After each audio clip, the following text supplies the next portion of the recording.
I knew what the invitation was for the moment I read it. It was written with that specific politeness people use when they want credit for being gracious. No warmth, no history. Just enough neutrality to look evolved. He framed it as closure, as proof we were on good terms. He mentioned the venue twice. He mentioned her once, with a smiley face. I considered declining. I even drafted a reply. Something busy. It would have been easy. And if I'm honest, a year ago I would have done exactly that, and told myself it was dignity. Instead, I went, not to prove anything. Not to confront him. I went because I didn't want my absence to be part of his story anymore. I didn't bring anyone. Not because I had no one to ask.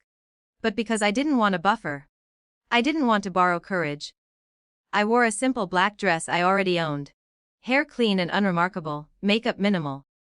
I looked like myself on an ordinary evening, which felt important. The room was loud in that curated way, music just low enough for Lauder to carry. Lighting warm enough to flatter everyone equally. He spotted me almost immediately. His reaction landed exactly where I expected it to, a quick pause, a smile that widened just a little too much. A laugh released too early. Well, he said stepping forward, look at you, came Soloha, not cruel, not kind. Performative, he gestured toward the bar, then toward her. She was pretty in a way that suggested effort without evidence. Younger, polite, slightly detached. As if this wasn't really her party but something she was renting for the night. This is my ex. He told a small cluster of coworkers. We're still friends. I didn't correct him. For a few minutes, I hovered on the edge of conversations. People asked what I was doing now. I answered honestly, briefly. I felt the old sensation creep in. The familiar shrinking, the sense that my presence was an inconvenience rather than a choice. I could have left then. No one would have blamed me. He would have told the story later anyway. Instead, I stayed, I watched him. Watched how he performed success like a role he'd memorized. How often he checked the room to make sure the hierarchy was holding.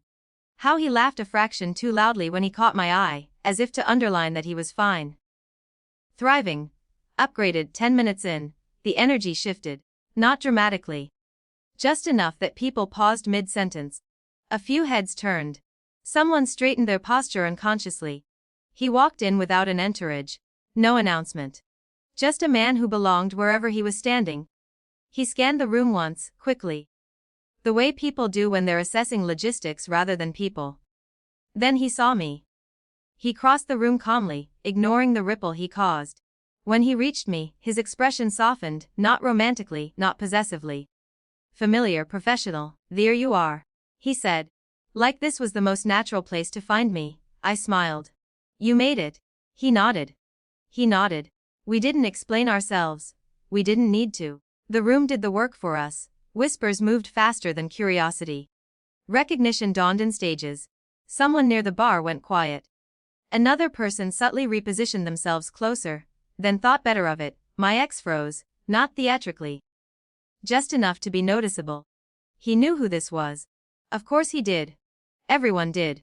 And in that instant, the story he'd been staging collapsed.